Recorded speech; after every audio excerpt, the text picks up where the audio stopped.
Buenas noches a todos los que han ingresado.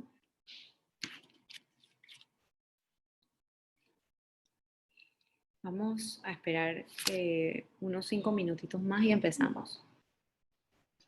¿Me pueden escuchar? Creo que sí.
En un momentito estamos empezando.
Bueno, ya son las 7:05, 7:06 y vamos a ir empezando con las personas que están puntuales a las 7. Y bueno, estamos en... Un momentito. Para cambiar un poquito del tema médico del coronavirus, pues quería traerles a ustedes un tema muy importante que son las vacunas. hablar un poquito de los conceptos y algunos mitos y las realidades de estos.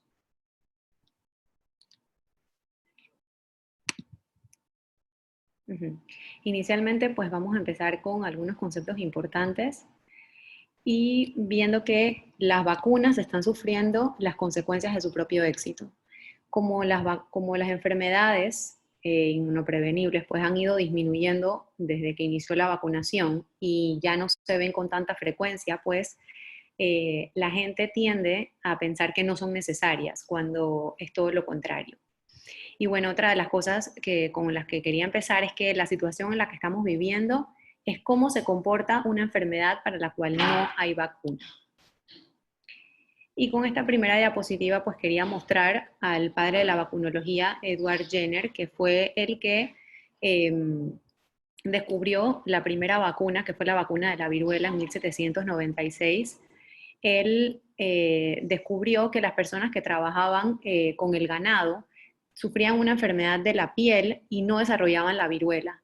Entonces tomó el líquido de estas pústulas y se las inoculó a un niño de 8 años. Y se dio cuenta que este niño también estaba inmune contra la viruela. Y así pues fue que se creó esta vacuna y que estaba matando, de esta enfermedad que estaba matando al 20% de la población en ese momento. Y bueno, algunos conceptos pues importantes, ¿qué es el sistema inmune? Pues el sistema inmune es un complejo sistema de células y de moléculas que trabajan entre sí para protegernos de agentes externos como virus, bacterias, parásitos y diferentes agentes que puedan perjudicarnos. Se divide en el sistema innato y en el sistema adaptativo.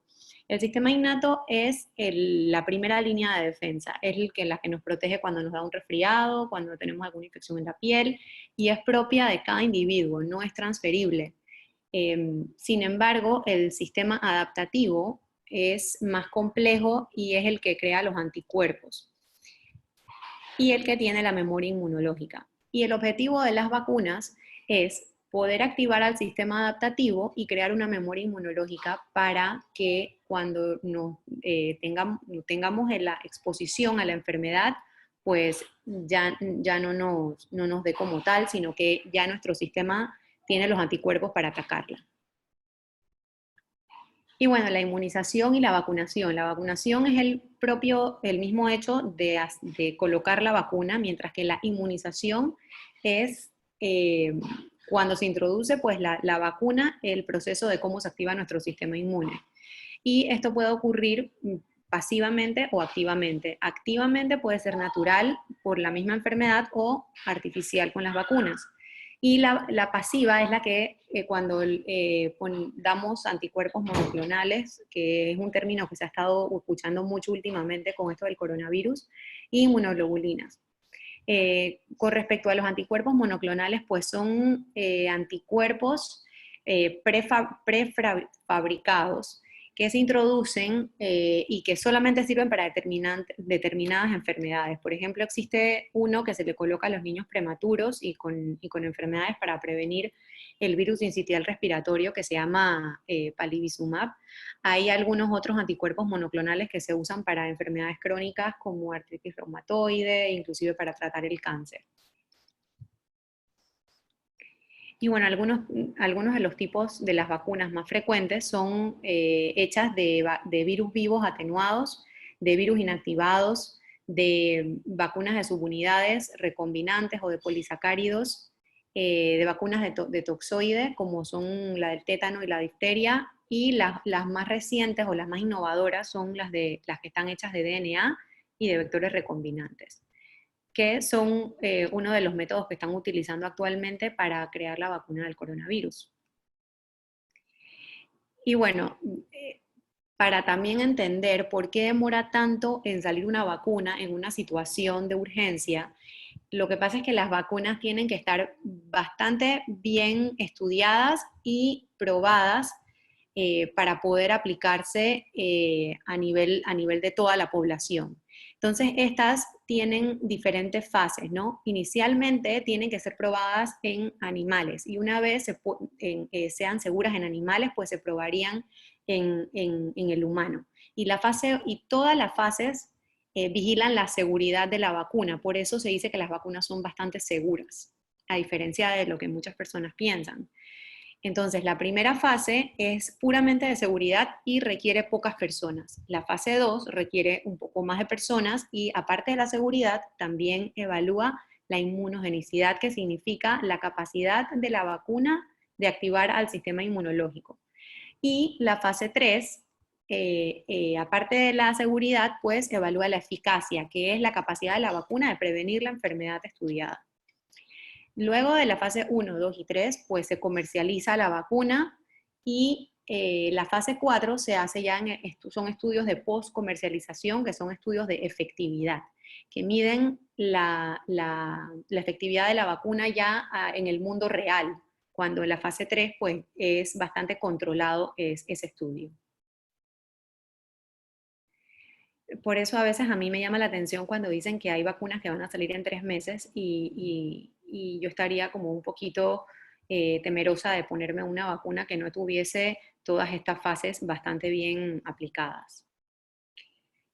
Y bueno, luego de estos conceptos quería pasar a el impacto de la vacunación a nivel mundial, cosa que es bastante importante para conocer cuál ha sido realmente el logro de las vacunas, ¿no? Y bueno, inicialmente cuando sale una vacuna es controlar la enfermedad, enfermedades que usualmente son graves, mortales y debilitantes. Posteriormente, eliminar la enfermedad y luego erradicarla. Eliminar y erradicar, bueno, viene siendo diferente, ya que eliminar es en una determinada región geográfica, que no hayan casos de la enfermedad, mientras que erradicar es eliminarla globalmente y permanentemente. La única enfermedad que ha sido erradicada del mundo ha sido la viruela, y tomó 200 años desde que se comenzó la vacunación hasta que se erradicó la enfermedad. Y bueno, para que una enfermedad sea erradicada, tiene que ser una enfermedad infecciosa, tiene que el huésped debe ser sobre todo humano, tiene que tener una vacuna o tiene que tener un tratamiento y deben aplicarse medidas políticas y económicas para tratar de erradicarla también. Y bueno, esta es una de las diapositivas que más me gustan, pues porque la vacunación es una de las mejores estrategias de prevención en salud pública y una de las más costo efectivas. Ahora vamos a ver más o menos una gráfica que muestra esto. Y es la segunda intervención en salud pública que ha salvado más vidas en la historia, después del agua potable. Y aquí vemos una imagen donde, por ejemplo, todos estos niños azules están no vacunados. Hay 2 personas que están enfermas y que son potenciales eh, eh, contagiosos al resto de la población. ¿Y qué pasa? Toda la población es susceptible y puede infectarse, ¿no? Esto está aplicado como a la influenza, pero puede ser a todas las enfermedades inmunoprevenibles. ¿Qué pasa cuando hay algunas personas que están vacunadas, que son estas amarillitas, pero la mayoría sigue estando sin vacunarse? Y hay las 2 personas que tienen la enfermedad, pues se sigue propagando la enfermedad en gran parte de la población, a excepción de estas personas que estuvieron vacunadas. Mientras que cuando tenemos una mayor población que está vacunada y hay algunos que no están vacunados y siguen estando las 2 personas enfermas, pues se ve que hay mucho menos personas susceptibles que puedan propagar la enfermedad. Entonces aquí vemos cómo la mayoría de estos niños que están en el color amarillo pues no están infectados, inclusive uno de estos azulitos que no están vacunados están libres de la enfermedad. Y eso es lo que se conoce como inmunidad en rebaño, que también es un término que hemos estado escuchando bastante últimamente. La inmunidad en rebaño por la enfermedad natural puede ser bastante dolorosa y causar muchas muertes. Se dice que tenemos que tener del 60 al 70% de personas enfermas para lograrla, pero sin embargo, ¿cuál es el efecto de esto en las personas? Pues sin embargo, si tenemos una inmunidad en rebaño basada en las vacunas, el efecto es mucho mejor y mucho más positivo, sin necesidad de tener estas muertes.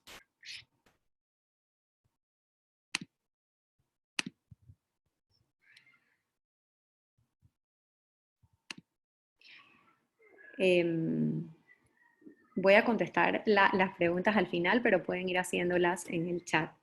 Y bueno, entonces seguimos con las enfermedades prevenibles por vacunas. Hay bastantes enfermedades que no conocemos, como por ejemplo el sarampión. Quizás las personas más mayores de la comunidad sí lo vivieron, pero los más jóvenes, incluyéndome, pues yo nunca he visto un niño con sarampión, gracias a Dios.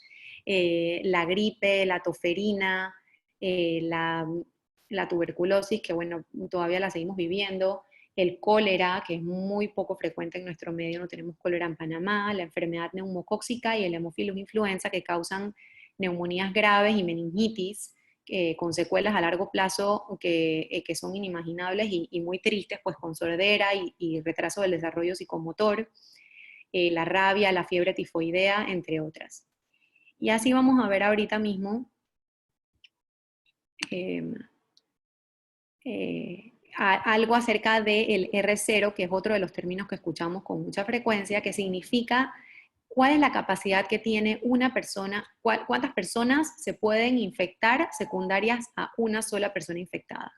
Y ven como, por ejemplo, en el ébola son 2 personas, por ejemplo, en la parotiditis son de 4 a 7 personas, en la viruela eran de 5 a 7 personas, y en pertusis, que es la toferina, y en el sarampión son de 12 a 18 personas. Entonces imagínense estar en un avión o estar en un lugar cerrado con una persona que tenga sarampión, pues varias de estas personas, más o menos como 15 personas, pueden infectarse con el sarampión. Con esto también quisiera decir que entre más mortal es una enfermedad, pues menos transmisible es, ya que si, bueno, se transmite la enfermedad, la persona fallece, pues no llega a tener el tiempo suficiente de transmitirla a los demás. Y bueno, esta gráfica es más o menos para que ustedes vean bien al ojo la efectividad de las vacunas que se colocan rutinariamente en la niñez. Por ejemplo, aquí tenemos pues la difteria, vemos aquí estas rayitas en puntos, punteadas, cómo fue antes y cómo fue después de la introducción de la vacuna. Aquí está la difteria, aquí está el pertusis, el polio, el sarampión, la rubiola, inclusive también entonces aquí la enfermedad neumocóxica. Entonces es bastante impresionante ver cómo va bajando esa curva a medida que van introduciendo las vacunas de estas enfermedades. Y bueno, esto es en Panamá, cuando se introdujo la vacunación contra la hepatitis A en el 2007, pues cómo bajó inmediatamente el número de casos. Y esta es la gráfica que les comentaba acerca de que las vacunas son costo efectivas. Por ejemplo, tratar de erradicar una vacuna puede ser bastante costoso inicialmente, pero a largo plazo es mucho más costo efectivo que mantener una enfermedad vigente, como se ve aquí, de manera muy lineal. Y bueno, otros logros de las vacunas, pues se erradicó la viruela, y como me preguntaba alguien hace un momentito, pues sí, no es necesario vacunar contra la viruela nuevamente, inclusive esa vacuna ya ni siquiera está en producción. La eliminación del polio en las Américas fue en 1994, el último caso de polio que tuvimos en Panamá fue en 1972.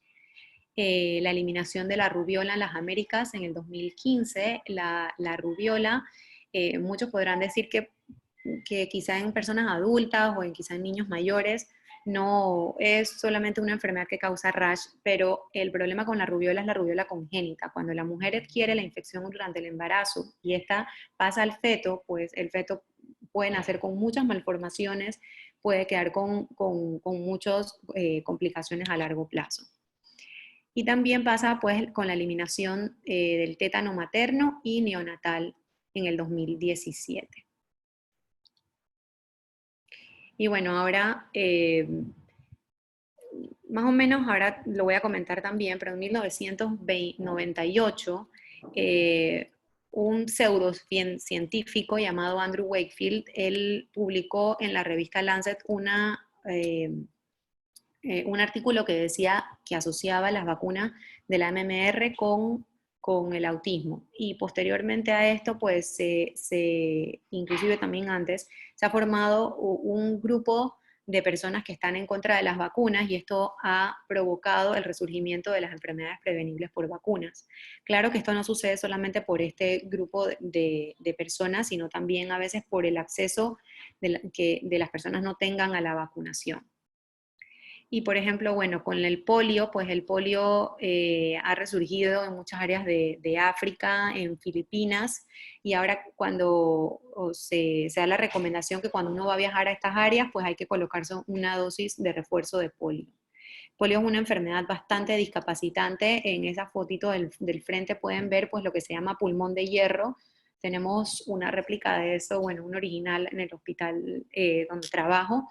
Y bueno, ahí ponían a los niños y eso era como si fuese sus pulmones, ¿no? Porque causaba una parálisis. Y así como ven al niño que está abajo, pues también causaba unas deformidades bastante importantes en los niños con discapacidades posteriores muy grandes. El sarampión. El sarampión ha resurgido en todas partes del mundo, lastimosamente. Y bueno, sobre todo en muchas áreas de Europa, en muchas áreas de África y en menor grado en la región de las Américas. Como pueden ver, la región de las Américas pues está en color como celestito y en el 2019 no hubo mucho, pero sí hubo cierto grado de casos.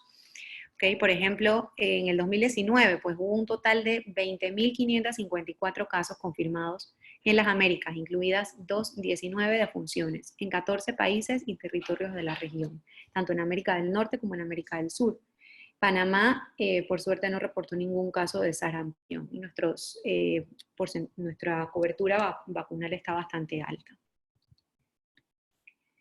Y bueno, esto es una noticia pues, que salió también con estos brotes epidémicos que se dieron en la región y son estimaciones de la OMS y de la CDC, que más de 140.000 personas mueren de sarampión debido a la oleada de casos en todo el mundo. Y esto es bastante triste debido a que tenemos la posibilidad de prevenirlo. Estas otras de las enfermedades inmunoprevenibles que ha resurgido, un niño que se cortó una cortada mínima en el estado de Oregon y no estaba vacunado, estuvo hospitalizado por mucho tiempo y le costó mucha plata a los padres esta hospitalización. Y bueno, esto es una imagen un poquito fuerte de cómo son las manifestaciones del tétano. La toferina es otra de las enfermedades inmunoprevenibles que hemos tenido algunos brotes en Panamá, sobre todo en la comarca Nove Buglé. La comarca Nove Buglé se caracteriza porque tiene también ciertos grupos en que en que no se vacunan y bueno, tras 8 años de casi total ausencia, pues resurge en la comarca Nove Buglé y dejó 11 muertos el año pasado. Esta enfermedad, pues es una enfermedad que puede causar un catarro. Inicialmente causa un catarro, pero en la segunda fase de la enfermedad causa una tos en accesos que puede dejar a los niños, generalmente más pequeños, sin oxígeno. Y es una enfermedad mortal para los niños más chiquitos. Por eso la vacunación con la Tdap, que es la vacuna que tiene tétano, toferina y pertusis, tétano y difteria, el, debe ser colocada a todos los integrantes de la familia cuando van a nacer un bebé y se repite con cada embarazo de la mamá. Y bueno, la famosa influenza, que es lo que más estamos viendo, viviendo en estos momentos, pues las pandemias generadas por este virus, casi todas las pandemias han sido generadas por este virus de la influenza, menos la que estamos viviendo en este momento, pero fue bastante fuerte en la gripe española en 1918, mató más o menos como el 2-4% de la población total. La gripe asiática en 1957, en el 68 la gripe de Hong Kong y en el 2009 la que más recordamos, pues la influenza de H1N1. Esta influenza H1N1 fue bastante sonada en el 2009 y ahora sigue circulando esta misma cepa de la influenza. Sin embargo, ya nuestra población se ha acostumbrado, por decirlo así, a esta cepa y ya no crea los estragos que ocasionaba cuando recién ocurrió la pandemia. Entonces, como vemos, ¿por qué es importante vacunarse para la influenza? Porque la influenza causa de 9 millones a 45 millones de casos en todo el mundo. Causa de 140.000 a 810.000 hospitalizaciones y de 12.000 a 61.000 muertes en todo el mundo. Esto fue más o menos como dentro de 2007-2018. Y bueno, como breve comentarios acerca de la influenza, pues los principales síntomas, aparte del cuadro respiratorio que tenemos en cualquier resfriado común, pues está acompañada de fiebre por arriba de 38 grados, dolor de cuerpo, dolor muscular más que todo y escalofríos. Dolor de cabeza, y bueno, esta puede ocasionar descompensación de enfermedades crónicas en personas más mayores, la pérdida de la independencia en adultos mayores, neumonía viral y bacteriana y exacerbaciones de asma y de enfermedad pulmonar crónica. Entonces es bastante importante esto que lo conozcan porque la influenza no solamente es una enfermedad que le da a los niños, sino también es una enfermedad que le puede dar muy fuerte a los adultos y a los adultos mayores. Y el impacto económico que esta puede causar es, por la baja productividad, es más o menos, por ejemplo, 5 a 6 días de actividad restringida, de 3 a 4 días reposo en cama y 3 días de ausencia laboral o escolar en los niños. Las defunciones por influenza en el 2019 en Panamá iniciaron a partir de la semana del 19 al 25 de mayo, o sea, en la semana que estamos actualmente, y hubo 34 defunciones desde esta semana hasta finales de julio. Y en enero de este año ya se habían registrado 961 casos de síndrome gripal, a pesar de que no era la temporada. Y bueno, vamos a pasar entonces a lo que son los mitos y las realidades de las vacunas. Hay muchas razones para rechazar la vacunación. Las vacunas no son completamente inocuas ni tampoco son 100% efectivas. Hay muchas cosas que pueden disminuir su efectividad, ya que estas ameritan seguir una cadena de frío que recorre un largo proceso desde donde se producen hasta llegar aquí a Panamá y a los consultorios de los pediatras. Eh, eh, entonces, dentro de la parte de la seguridad, que es la parte que es un poquito más intensa en esto del rechazo a la vacunación, pues es que son demasiadas vacunas, sobrecargan el sistema inmune, el riesgo de autismo, el riesgo de los adyuvantes como aluminio y mercurio, los efectos secundarios, el efecto a largo plazo, la investigación es insuficiente, que causan dolor y que causan la enfermedad. Ahora vamos a hablar en detalle de algunas de estas. Y bueno, aquí hay otras de las razones, pueden ser que la necesidad de las vacunas, pues la enfermedad es más natural, puede ser más natural, pero puede ser más mortal también. Las enfermedades evitadas no son graves, pues hemos visto durante esta charla con algunas de las enfermedades que presenté que sí son bastante graves. Las enfermedades ya han desaparecido hasta que no estén erradicadas de todo el planeta o de toda la Tierra. Globalmente no se puede decir que estamos exentos a adquirir alguna de estas enfermedades, ya que nosotros de por sí viajamos mucho. No todas las vacunas son necesarias, pues sí lo son, y las vacunas no funcionan. Hemos visto dentro del impacto de la vacunación que sí funcionan. Y dentro del aspecto de la libertad de expresión, pues el derecho de los padres, que los padres saben qué es lo mejor para los niños, creen que los riesgos son elevados, la desconfianza en el sistema y en los profesionales, la desconfianza en los políticos y en la industria, y razones éticas, morales y religiosas. Sin embargo, en este aspecto, pues creo que es tarea de los médicos y de los pediatras y en general del personal médico, pues darle la confianza a los padres y darle las armas a los padres para que sepan la seguridad de la vacuna que le puede pasar a su hijo después de una vacuna y todas estas cosas para que ellos crean conciencia de que realmente esto es lo mejor para los niños y para la población en general. Ok, entonces con la primera, el primer concepto, las vacunas conllevan algunos efectos secundarios nocivos y de largo plazo que aún no se conocen. Las vacunas son muy seguras. La mayoría de las reacciones adversas son leves y temporales, como por ejemplo reacciones locales, que son las que más se dan, o inclusive a veces puede haber un poco de cefalea, dolor de cuerpo, fiebre los primeros días, sin embargo son autolimitadas y no deben causar mayor problema. Es más probable padecer un trastorno grave por una enfermedad prevenible por vacunas que por la vacuna en sí. Y vamos a ver algunos datos de esto. Por ejemplo, la anafilaxia, que vendría siendo una reacción alérgica grave y que es la más grave de las reacciones adversas de la vacunación, pues la frecuencia global es de 1 en 1 millón. Eso es bastante poco frecuente. Y de todas las vacunas implicadas, pues aquí se ve que no hay mayor que un 3 por millón, que sigue siendo bastante baja.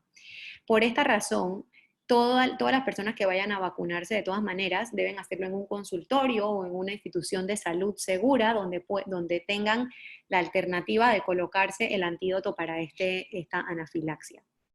Otra de los efectos adversos pues, es la convulsión febril, que es la más frecuente, que se puede dar de repente un poquito más frecuente que la anafilaxia de 1 a 2000 cuando se pone la vacuna de la SPR o MMR, que es sarampión, rubiola y parotiditis, y varicela. La administración simultánea de la vacuna de la gripe con la vacuna del neumococo también puede ocasionar esto. Esto es más que todo en los niños pequeños, no en adultos mayores. Las convulsiones febriles son bastante raras. Eh, y lo otro es el síndrome de Guillain-Barré, que quizá muchos de ustedes han escuchado lo que es el síndrome de Guillain-Barré, y lo que causa es una parálisis ascendente que va subiendo y puede llegar a paralizar también los músculos respiratorios. Se ha asociado, o algunas personas la han asociado a la vacuna de la gripe. Sin embargo, la infección natural, o sea, padecer influenza, tiene mucho más posibilidad de tener el síndrome de Guillain-Barré que colocándose la vacuna. Y aquí vemos que la infección natural es de 40 a 70 por millón y la vacuna es de 1 a 2 por millón. Y la causalidad no está establecida de forma definitiva. Otra de algunos argumentos, pues las vacunas causan autismo. Esto es un mito. No, las vacunas causan adultos. Nosotros en la Sociedad Panameña de Pediatría pues tenemos una campaña que se trata de decir esto, las vacunas causan adultos. Y bueno, como les decía al inicio, pues el estudio de Wakefield, que fue publicado en la revista Lancet en 1998, tuvo muchas irregularidades y luego de ser evaluada por el Consejo Médico General, fue catalogada como deshonesta, irresponsable y con baja evidencia científica, por lo que fue retirada de la revista en el 2010. Pero ya habían pasado 12 años de la publicación y ya el efecto estaba hecho y ya muchas de las personas, a pesar de ser retirada y de todo lo que se dijo con respecto a este artículo, pues las personas ya habían creado una conciencia y una idea de que esto era cierto. La comunidad médica y científica de todo el mundo apoya de forma unánime la conclusión de que no existe evidencia que relacione la vacunación al desarrollo de trastornos del espectro autista. Y esto no solamente es con respecto a la vacuna de la MMR, sino con respecto a todas las vacunas. Posterior a esto, hay múltiples estudios desde el 2001 hasta el 2014 y que se siguen llevando a cabo con evidencia que descartan esta asociación. Hay que tener mucho cuidado con lo que uno lee. Y eso lo hemos visto en esta situación del COVID, ya que salen cosas nuevas todos los días y no todas son ciertas. Y bueno, otra de los mitos, las vacunas contienen mercurio y el mercurio es peligroso. Pues el tiomersal, que es el compuesto orgánico que tiene mercurio, que se añade a algunas vacunas como conservante o ayudante, no hay, no hay pruebas científicas que sugieran que la mínima cantidad que se usa de este compuesto entrañe un riesgo para la salud. Entonces, esta sustancia además contiene etilmercurio y no metilmercurio, que es la que está asociada con alteraciones cognitivas. Desde el año 2011, las vacunas pediátricas no contienen tiomersal, pero las cifras de autismo siguen en aumento. Otro de los adyuvantes que se colocan en las vacunas para aumentar su inmunogenicidad o su efecto inmunológico y asegurar la efectividad de las vacunas, pues es el aluminio. Y la única reacción conocida atribuible al aluminio que hay en las vacunas es inflamación local. La cantidad de esta sustancia en las vacunas es de 0.3 a 1.5 miligramos por dosis. Entonces, acumulada después de todas las dosis de la vacuna que se dan, del número de recuerdos necesarios, la dosis máxima que una persona puede recibir por esta vía, por la vacunación de aluminio, en su vida es de 15 miligramos, que es equivalente a la ingesta normal de 2 días cuando uno come de aluminio. Por lo que las cantidades que se encuentran en la vacuna no son peligrosas. Las vacunas sobrecargan el sistema inmune. Es verdad, en una cita de un bebé de 4 meses, de 6 meses, va al pediatra y le ponen 2, 3 vacunas. Pues diariamente todos y pensaríamos que está sobrecargando al sistema del bebé, que no puede con eso. Sin embargo, todos los seres humanos nos exponemos a 2 a 6.000 antígenos microbianos diferentes del ambiente. El sistema inmune de los niños puede responder individualmente a 10.000 vacunas administradas a la vez. Aplicación de 11 vacunas simultáneas requiere atención de solo 0.1% de la capacidad inmunológica. Y la purificación moderna de las vacunas reduce la cantidad de antígenos microbianos en cada aplicación.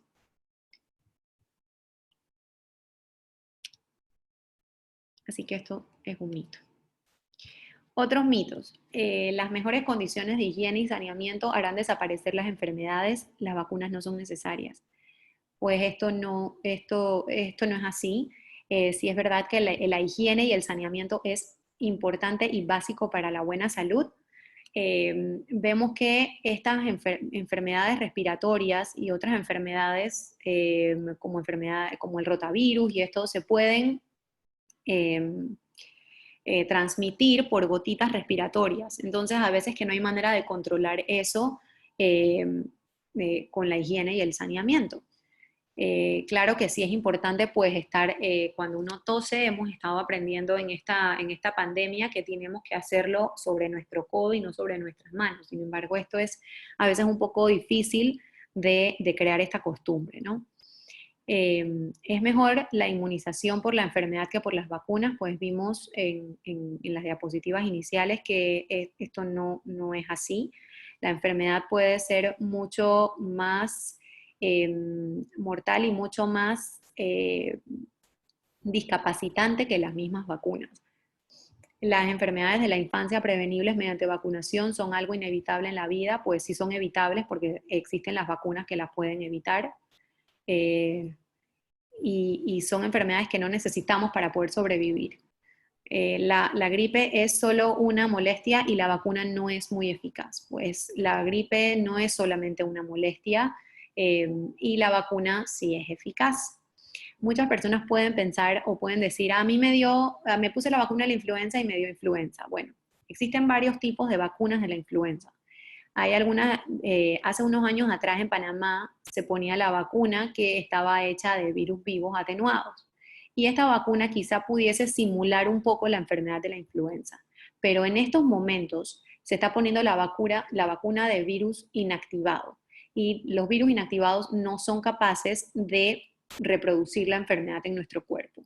Entonces, el hecho de tener algún cuadro respiratorio cerca del momento de la vacunación, pues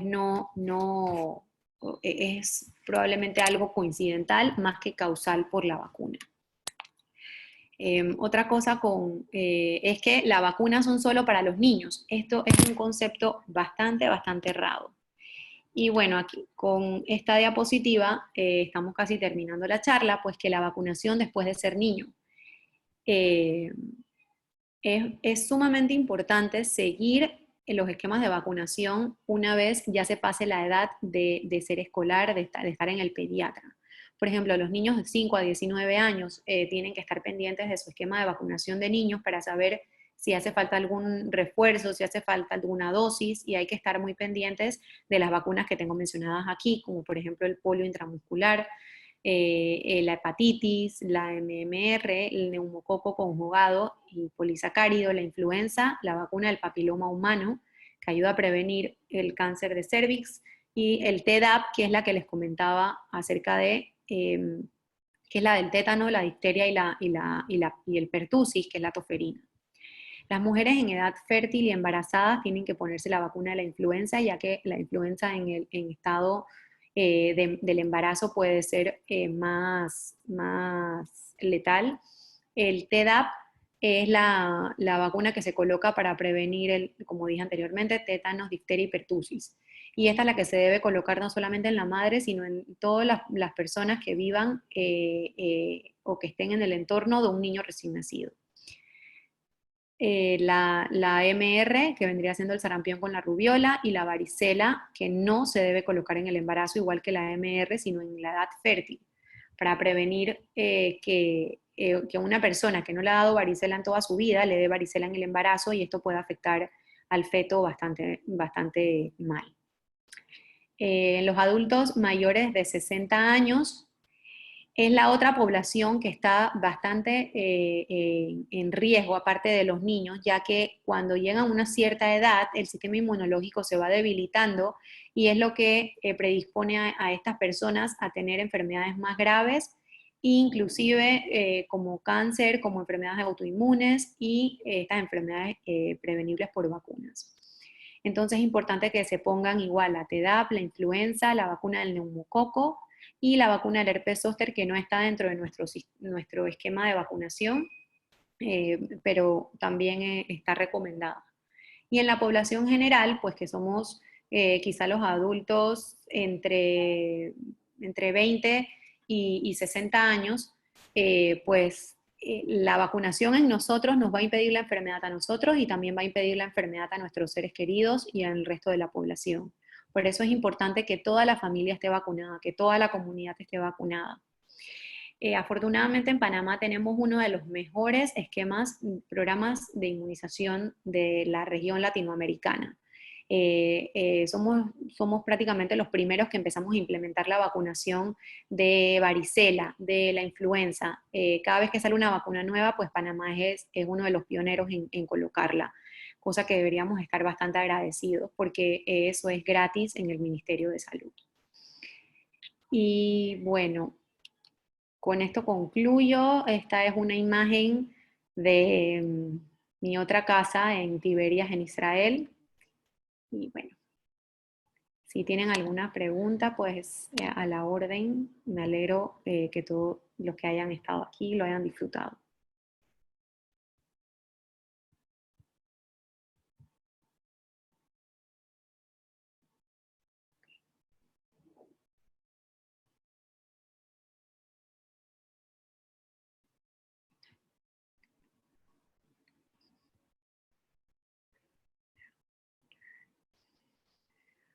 Ok. Eh, Generalmente una persona que ha tenido varicela, que está provocada por el virus del herpes zóster, esto es en respuesta a una pregunta que dice: adultos mayores de 60, si tuvo herpes zóster, deben vacunar de herpes zóster. Eh, pues no, esto es más, las vacunas son más que todo para prevenirlo. Por ejemplo, si una persona tuvo varicela, es probable que en la edad adulta tenga herpes zóster cuando ya el sistema inmunológico disminuya o se debilite. Pues recuerde el herpes es un virus que se queda en nuestro cuerpo. Entonces, cuando hay ocasiones en que hay inmunodepresión o cuando hay senilidad del sistema inmune, pues esta enfermedad se puede prender, por decirlo así. Entonces, para prevenir el herpes zóster, pues es que se pone la vacuna, no una vez ya dio la enfermedad.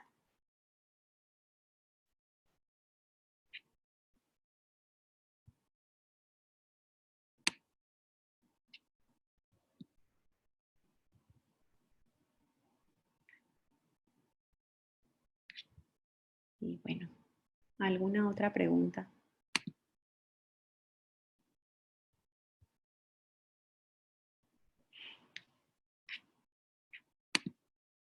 Bueno, si no hay ninguna pregunta, estoy muy contenta por haber podido participar y darles una breve charlita acerca de las vacunas. Cualquier consulta a la orden. Aquí hay otra pregunta. La vacuna de Shingle social herpes zóster en Panamá no hay, es muy importante. Exactamente, por eso mismo en el esquema de vacunación pues no se ha puesto la vacuna del herpes zóster. No estoy segura si en las clínicas privadas la están poniendo. Mi población es la población pediátrica, por eso quizá no tenga tanto conocimiento en este campo del herpes zóster, o de repente en el campo de que si se pone o no se pone en la consulta privada, pues.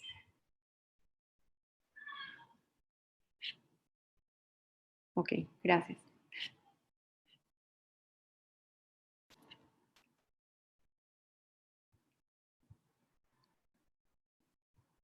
Gracias a todos por participar.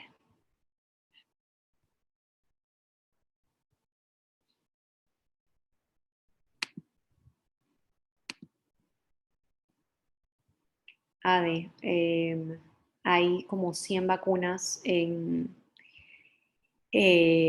en fases de estudio para el COVID y hay dos que están un poquito más prontas a ser desarrolladas y se prevé que quizá para finales de año pudiesen estar algunas de esas vacunas que están en estudio.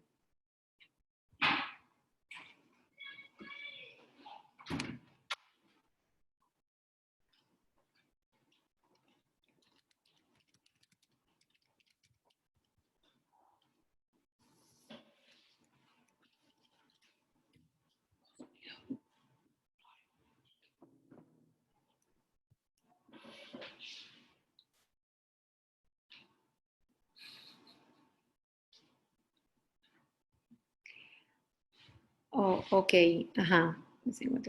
Okay. El anticuerpo monoclonal no es una vacuna. El anticuerpo monoclonal se utilizaría, sí, sí es cierto que se puede utilizar para prevenir, pero no tiene el mismo efecto que una vacuna a largo plazo. Entonces, ahorita lo que se encontró es que en el momento en que uno comienza la infección, cuando uno le pone el anticuerpo monoclonal, esta puede neutralizar el virus, pero todavía creo que hace falta más estudios para determinar con certeza si se puede o no se puede poner. Sin embargo, el anticuerpo monoclonal no necesita todas estas fases que necesitan las vacunas.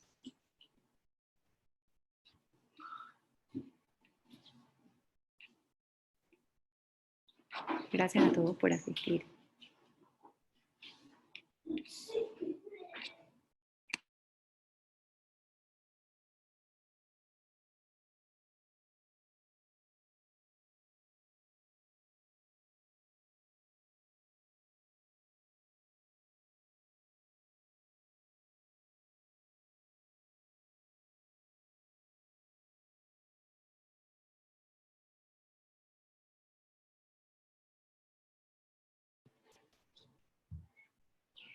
Una pregunta aquí dice, ¿cómo tú comparas la reacción cuando pruebas en un animal la vacuna y después en una persona? ¿No es diferente la reacción? Pues sí puede ser diferente la reacción, por eso no podemos probar un medicamento, una vacuna en un animal y de una vez ponérsela a un humano o a gran escala. Entonces, por esto se hacen estos estudios que inicialmente comienzan con estudios de seguridad y con pocas personas. Entonces, se toma con mucho cuidado a esta población, que son personas que se voluntarizan para esto y se van viendo si las reacciones son diferentes o son iguales. Y se tiene que tener pues todas las precauciones cuando esto se está haciendo. Pero sí, definitivamente no siempre las reacciones son iguales en animales que en humanos.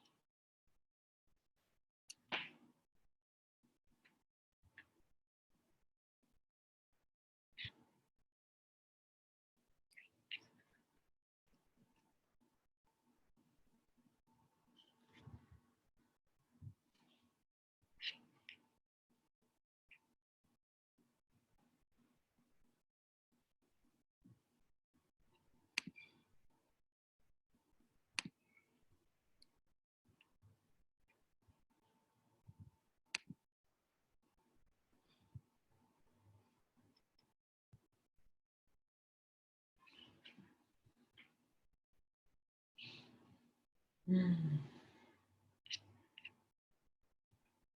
Ok, otra pregunta. Si por no saber se aplica una vacuna a alguien que tiene la enfermedad, ¿qué reacción puede tener esa persona?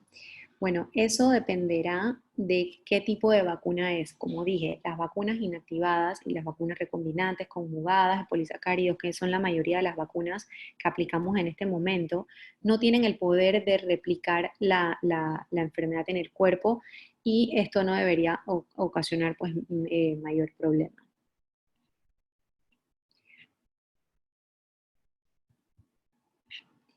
Por eso muchas veces uno piensa que, bueno, cuando está tomando antibiótico no me puedo poner vacuna o cuando tengo moco y tos no me puedo poner la vacuna. Pues hay contraindicaciones para colocar la vacunación bastante puntuales y ninguna de estas considera el hecho de tener un resfriado leve o de estar recibiendo antibiótico por otra causa, pues no poder colocarse la vacuna. Otra pregunta, una vez alguien le da el virus, ¿queda inmune o parcialmente? Bueno, depende de qué virus te refieres. Si hablamos específicamente del coronavirus, pues eso todavía no está 100% definido. Inclusive no se sabe si las personas que tienen enfermedad leve llegan a desarrollar inmunidad.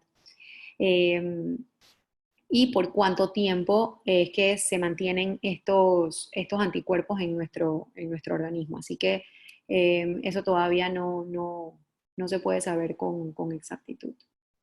Por lo menos por los meses siguientes a la infección debería uno estar inmune.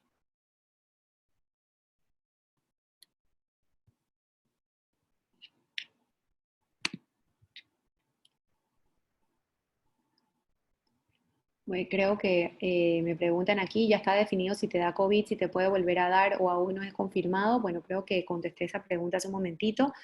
Eh, Diciendo que eso dependerá quizás de cada persona porque todavía no se está definido si una persona que le da COVID leve crea o no crea anticuerpos. Entonces puede ser que uno haya tenido un COVID leve, no se haya dado ni cuenta y luego sí tenga un COVID con todas las manifestaciones y que pudiese ser grave, ¿no?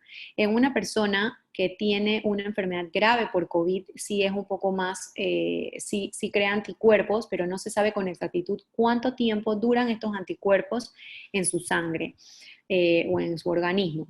Entonces, por eso todavía no se sabe si te puede volver a dar o cuándo es que te puede volver a dar. Lo que sí le puedo decir es que hay algunas consideraciones o algunos lugares que hablan acerca de la reinfección.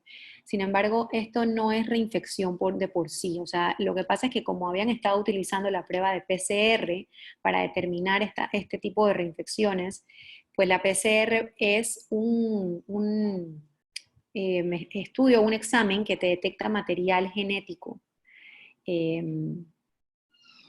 Eh, que te detecta material genético y puede haber material genético de un virus muerto en tu cuerpo y esa PCR está detectando ese virus muerto. No significa que uno tiene la infección o uno ha vuelto a tener la infección.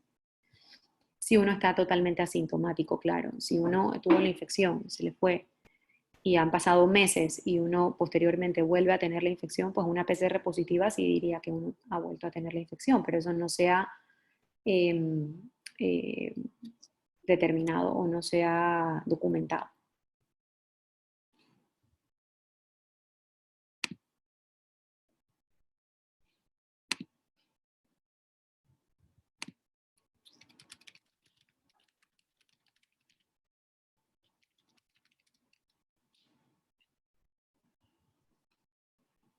Bueno, si alguien más tiene alguna pregunta.